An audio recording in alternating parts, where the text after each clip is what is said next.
Santa Ponța trebuia să fie un simplu popas. Planul era să stăm câteva zile, să ne tragem sufletul și să ne vedem de drum, dar Mallorca ne cam da planurile peste cap. Insula are orașe faine și ancoraje sigure, așa că te convinge ușor să rămâi. E drept, vântul din vest ne-a mai zdruncinat un pic, dar per total a fost exact pauza de care aveam nevoie. Cam gata cu relaxarea. Am ridicat ancora și ne-am luat la revedere de la Mallorca. Ne așteaptă 64 de mile până în Formentera.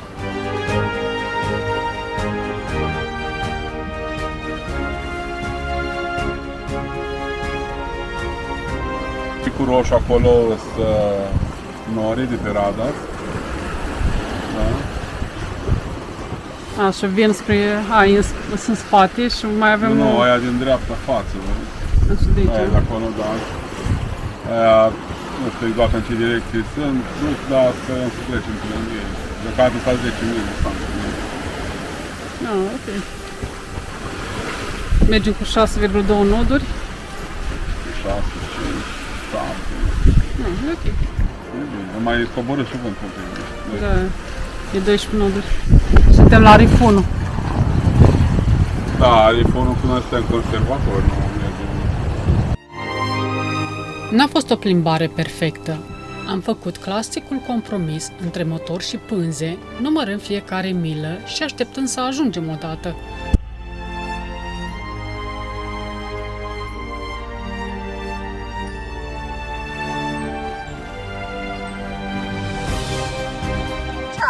Unde am ajuns? Aici. În Formentera am ajuns. Formentera, da. Da. Nu venim de la brânză, nu e formație. Formentera de la o insulă care stă lângă o altă insulă plină de petreceri. Am mai stat o zi în Formentera ca să ne recuperăm de pe drum și seara am ieșit la o plimbare pe faleză. Dacă tot am ajuns aici, nu am vrut să pierdem ocazia să nu o vedem. Faleza a fost fix ce ne trebuia, chill, fără agitație, relaxant.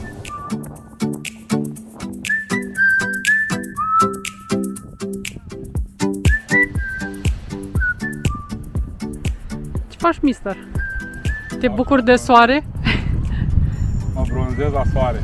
Bravo! Îmi încălzesc pățuca la soare. Fățuca, că mâine o să avem un drum lung. Încă 60 de mile. Încă 65 de mile aproape. 65. Da. Vânt să fie.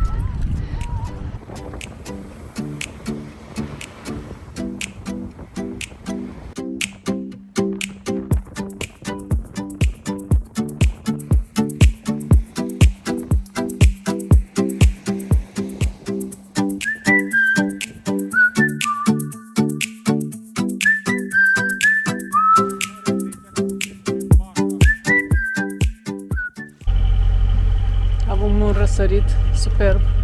Da, ce frumos. Este 8 și cât? Ora 8:05. Plecăm din Formentera. Ne ducem pe Continent. continent.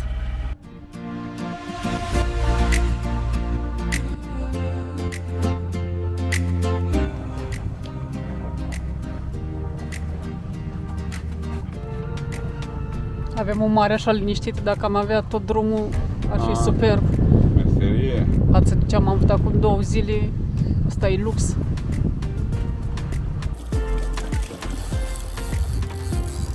Mama, ia linia, apucă linia.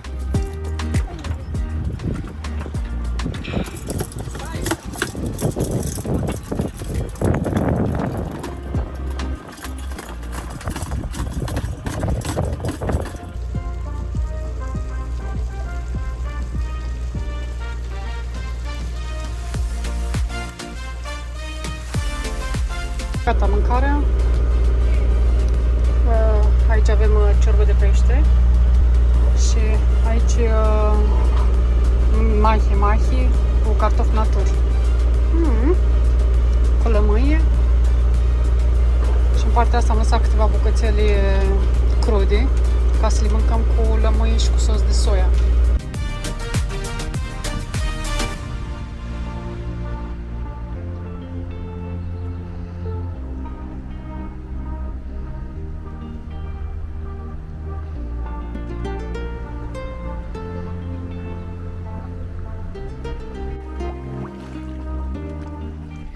Îmi place cât e de liniștită marea.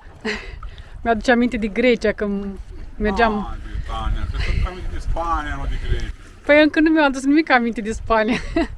Abia în Spania, nu? Abia am ajuns în Spania și n-am avut niciodată așa o vreme de liniștită cu să mergem cu 3 noduri la 7 de vânt.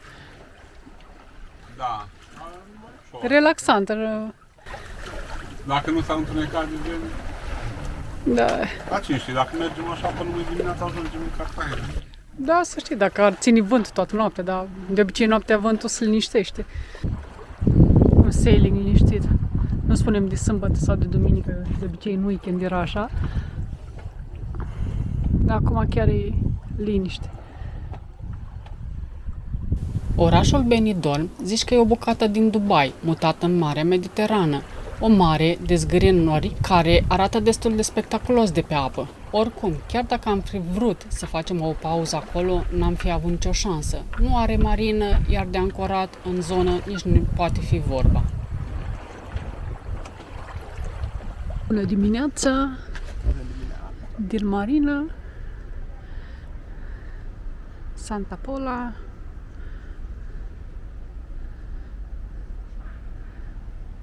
Orașul aproape.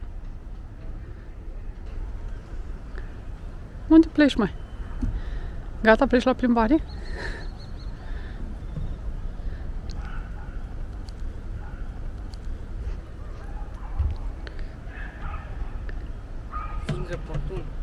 Finger pontoon, da.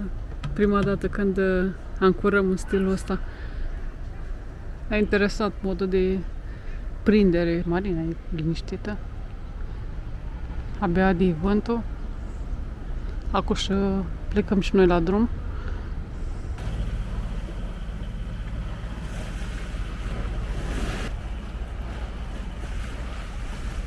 E tuna. Oh, good. E micuț de un kilogram și un pic, dar pentru seara asta e super. Avem asigurată cina. Pentru un sushi bun. Yummy, abia aștept. Chiar ăsta numai sushi eu. Da, arată bine. Și acum încerc să tranșez. Nu e mare, dar pentru 3 oameni pe seara asta e... cred că e destul. Facem un sushi. Aici între munți. Apune mai repede.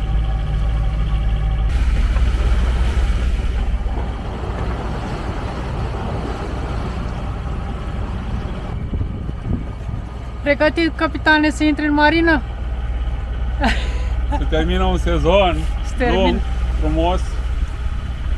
Avem 2000 de mile anul ăsta făcute. 2000, oho! Da. Păi cu ăștia 200 și nu știu cât de mile, avem 2000 de mile. Oh. Da. Am trecut prin câte țări? Am trecut Grecia, Italia și Spania. Și Franța. Da. Spania. Și atât. Și atât. 4 țări într-un anul ăsta. Într-un sezon. Un sezon lung, 2000 de mile pentru noi este un record. Avem ultima jumătate de oră aici, o oră cât mai avem noi până la intrarea în port, în marină.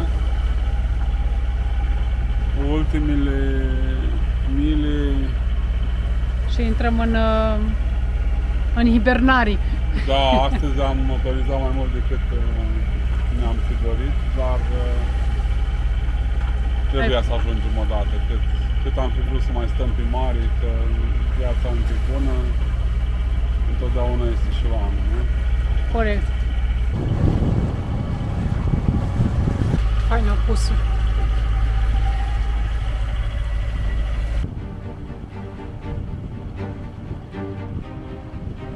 Marina Cartagena, sailing vessel Discovery,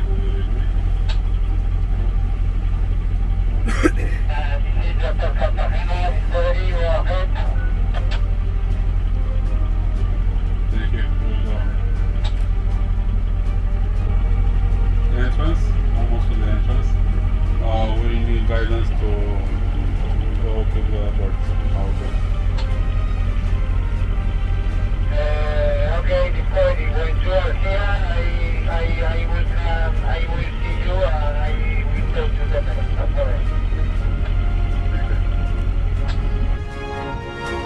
Ne pregătim să intrăm în marină.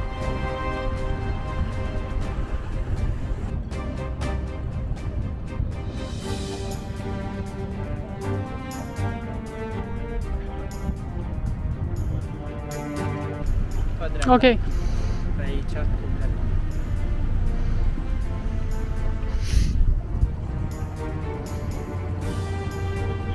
Da.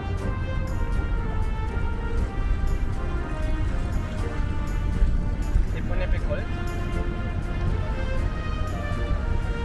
Așa.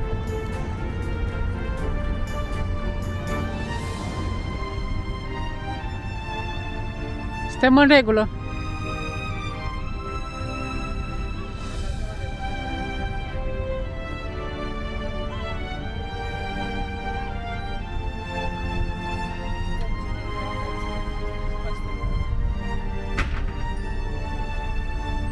Nu te apropia în dreapta.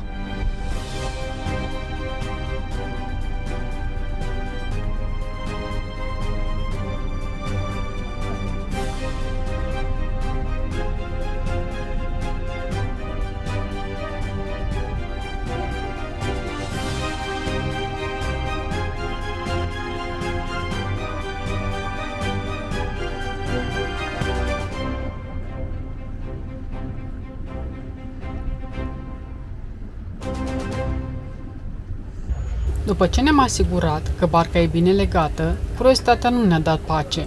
Am lăsat totul și am ieșit să descoperim orașul. Hola!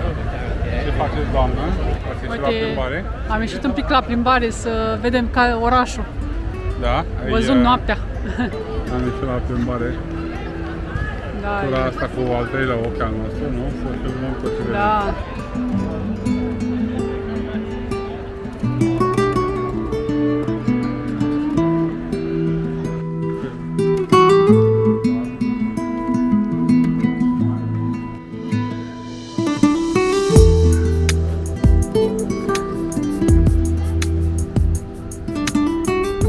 Hai la o cafea, dragă. Hai la o cafea.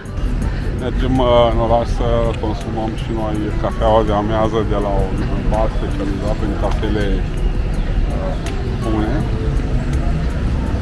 Să vedem ce găsim, nu? Da. Până acum am tot pregătit acasă cafeluța. Chiar am cumpărat din oraș 1 kilogram să-l încercăm.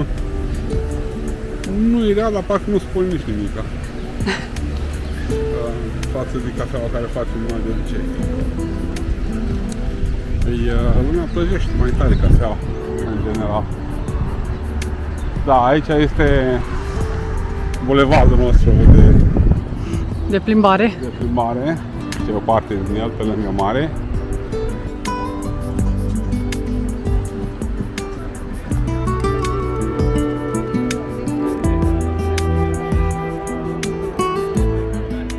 Am luat orașul la pas și nu am putut să nu remarcăm arhitectura modernistă atât de spectaculoasă în Cartagena. E un loc surprinzător de curat și bine pus la punct. Sincer, chiar ne pare bine că am ales să iernăm aici.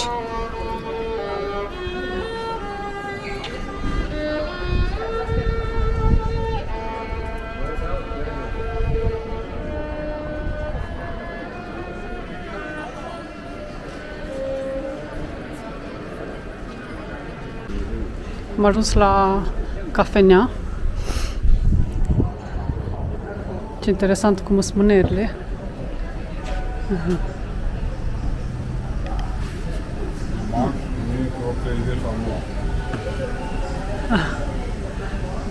Ce...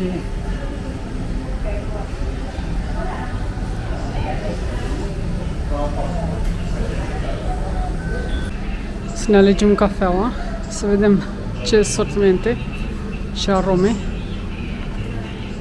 Cheesecake pistachio. Mamă, ce... Și chocolate cake.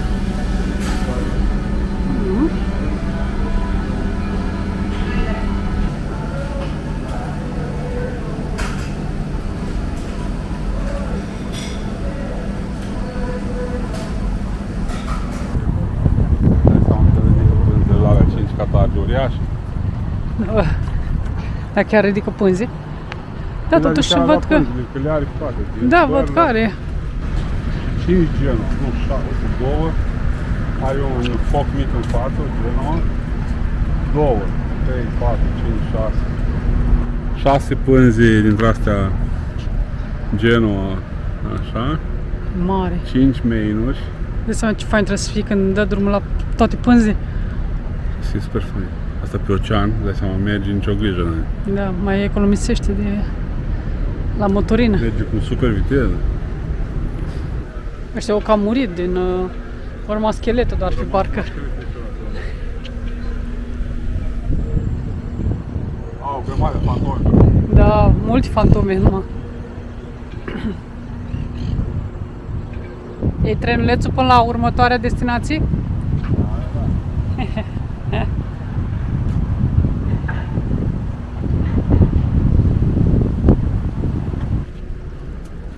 La puerta está abierta.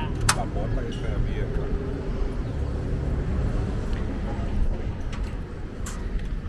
A, vrei și tu să intri? Da, bate un pic vântul. Baule avem aici mare. Ce valuri mari. Bate din nord.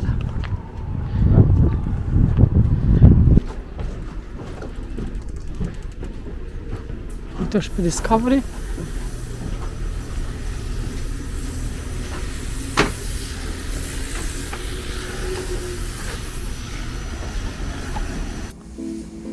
Aș vrea să dau un pic la Costa să refac un pic lemnul, pentru că este foarte uzat și aș vrea să-i dau un pic de viață, că nu prea arată prea frumos și vreau să mă apuc de treabă, să dăm jos cât se poate de pe ea și după aia să-i dau cu 1-2 mâini de lac, să vedem cum iese.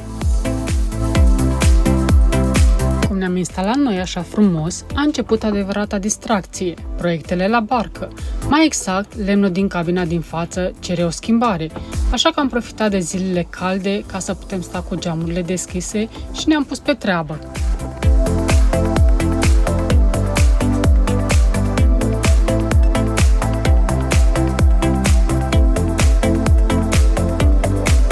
Am terminat.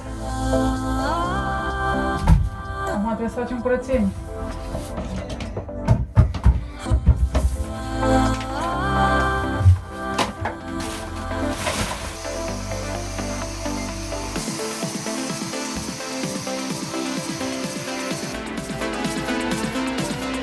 Așa arată după șlefuire.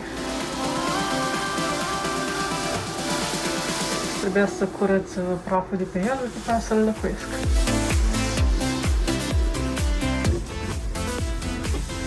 Praful jos de pe lemn.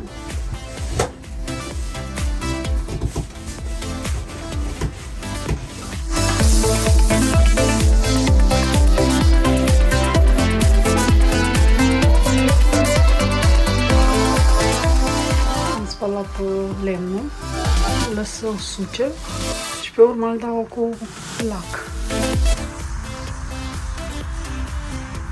Așa că misiune îndeplinită. Voi ce ziceți? Arată bine?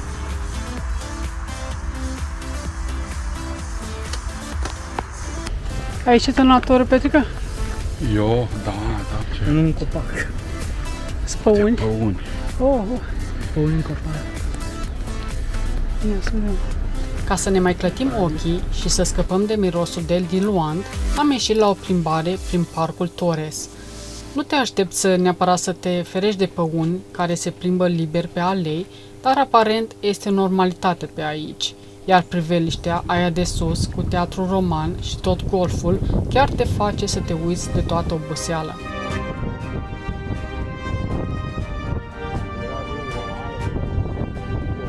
Când bate soarele în ele, strălucesc. Deci.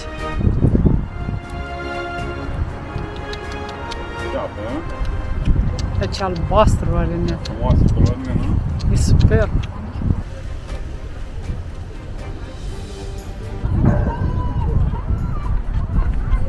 Hola. Hola. Peisaj. Mă uit la acest teatru roman din acest oraș numit Cartagena. S-a păstrat destul de bine, după 2000 de ani s-a păstrat foarte bine. Nu cred că mai sunt spectacole aici, pentru că au făcut un alt teatru mai mic, tot așa, în aer liber mai sus. Cu siguranță vara aici e puzderie de turiști, dar astăzi, într-o zi de sfârșit de noiembrie, suntem doar noi și încă vreo doi polonezi. E mai mare dragul să te plimbi la perioada asta. Da, e chiar soare frumos, cald, sunt undeva la 18 grade. 18-20, da. Azi noapte am avut 6 grade. Sub plapumă erau calde. Da, a fost bine să plapumă. Avem zile cu soare, sperăm să țină toată iarna zilele astea cu soare. Da, ar fi minunat. Pescărușul fericiți, vremea este bună.